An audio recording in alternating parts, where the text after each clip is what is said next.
हर किसी के मन में ये सवाल जरूर आता है कि केदारनाथ मंदिर को आखिर किसने और किस मकसद से बनाया।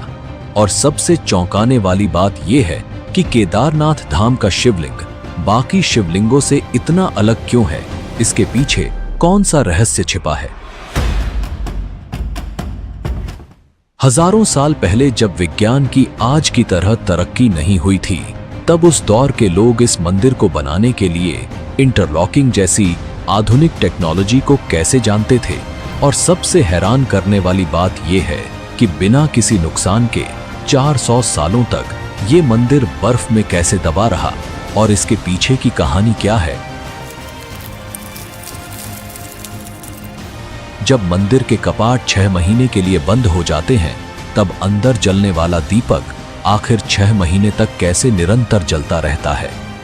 और सबसे बड़ा सवाल, 2013 की बाढ़ के समय जब पूरा क्षेत्र तबाह हो गया था, तो मंदिर को बचाने के लिए पीछे से आई विशाल भीमशिला किसने रखी। क्या यह सब महज एक संयोग था या किसी दैवीय शक्ति का चमत्कार। इन सभी रहस्यमयी घटनाओं का जवाब ढूंढने के लिए हमारे साथ बने रहिए, क्योंकि इस डॉक्यूमेंट्री में हम आपको केदारनाथ धाम के अनसुने रहस्य आपको बताएंगे। ये वो रहस्य हैं जिनका जवाब शायद आज भी विज्ञान के पास नहीं है।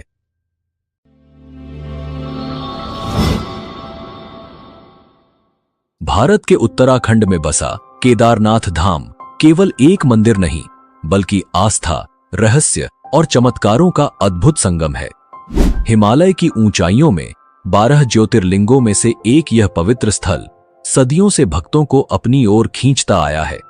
पर क्या आप जानते हैं कि इस मंदिर के हर पत्थर के पीछे छिपी हैं अनगिनत कहानियां, जो केवल आस्था ही नहीं बल्कि चमत्कारों और विज्ञान से भी जुड़ी हैं।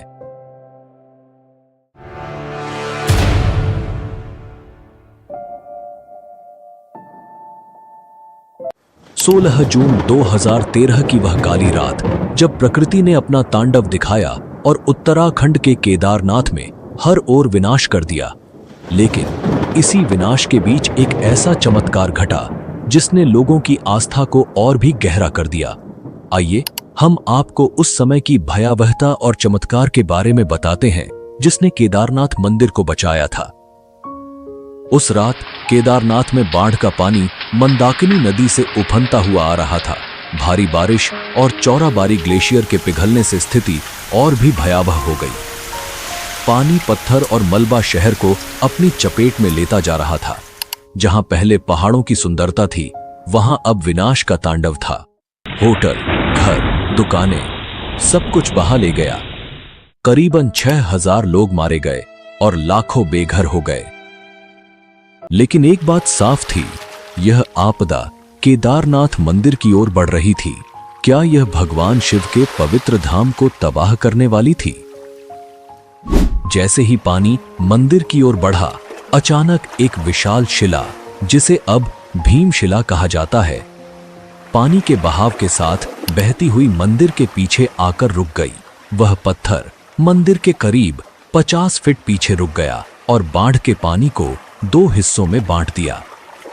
उस क्षण मानो भगवान शिव की स्वयं कृपा ने मंदिर को तबाही से बचा लिया। बाढ़ का सारा पानी भीमशिला से टकराकर मंदिर के दोनों ओर से बह गया। आसपास के सभी ढांचे बह गए, लेकिन मंदिर, शिव का यह पवित्र धाम, चमत्कारिक रूप से सुरक्षित बचा रहा। यह सिर्फ एक घटना नहीं थी, यह शिव के प्रति भक्तों की आस्था का जीवंत प्रमाण बन गया। इस विशाल शिला को स्थानीय लोगों ने भीमशिला का नाम दिया। महाभारत के वीर योद्धा भीम के नाम पर रखी गई यह शिला अब केदारनाथ धाम के चमत्कार की प्रतीक बन चुकी है।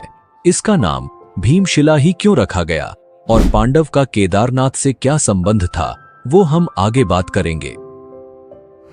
लोगों का मानना है कि यह भगवान शिव की कृपा और महाभारत के भीम की शक्ति का प्रतीक है। आज भी भक्त इस शिला की पूजा करते हैं, इसे मंदिर के दर्शन का अभिन्न अंग मानते हैं। वैज्ञानिक भी इस घटना से हैरान रह गए। उनका मानना है कि यह पत्थर पहाड़ से खिसक कर बहता हुआ नीचे आ गया था। लेकिन यह कैसे संभव हुआ कि यह शिला मंदिर के ठीक पीछे आकर रुकी और पानी के बहाव को 2 हिस्सों में बांट दिया। यह शिला लगभग 20 से 25 फीट लंबी और 10 से 15 फीट चौड़ी थी। इसका वजन लगभग 1000 मीट्रिक टन का माना जाता है। अगर यह शिला मंदिर से टकराती तो मंदिर को पूरी तरह नष्ट कर देती। उस दौरान मंदिर में करीबन 300 लोग ने शरण ली हुई थी और इस शिला की वजह से उन सब की जान बच गई। हम सबके मन में ये सवाल जरूर आता है कि 2013 की इतनी भयंकर जल प्रलय के बावजूद केदारनाथ मंदिर आज भी कैसे सुरक्षित खड़ा है। इसका जवाब छुपा है प्राचीन इंटरलॉकिंग टेक्नोलॉजी में। इस तकनीक से मंदिर के भारी पत्थरों को बिना किसी गाड़े या सीमेंट के इस तरह जोड़ा गया कि वो एक दूसरे में पूरी तरह फिट हो गए। हजारों साल पहले जब तकनीक और आधुनिक उपकरणों का कोई नामो निशान भी नहीं था, तब इस मंदिर को भारी पत्थरों से बनाया गया। लेकिन इन पत्थरों को जोड़ने के लिए किसी गाड़े या सीमेंट का इस्तेमाल नहीं हुआ।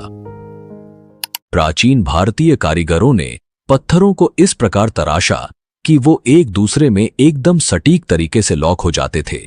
इस तकनीक ने मंदिर को प्राकृतिक आपदाओं से बचाया है, चाहे वो भूकंप हो, भारी हिमपात हो या फिर बाढ़। 2013 की भयंकर बाढ़ के दौरान जब पूरा क्षेत्र तबाह हो गया था, फिर भी केदारनाथ मंदिर पूरी तरह सुरक्षित रहा। यही नहीं, इस मंदिर की दीवारें आज भी वैसे ही खड़ी हैं जैसे सदियों पहले थीं।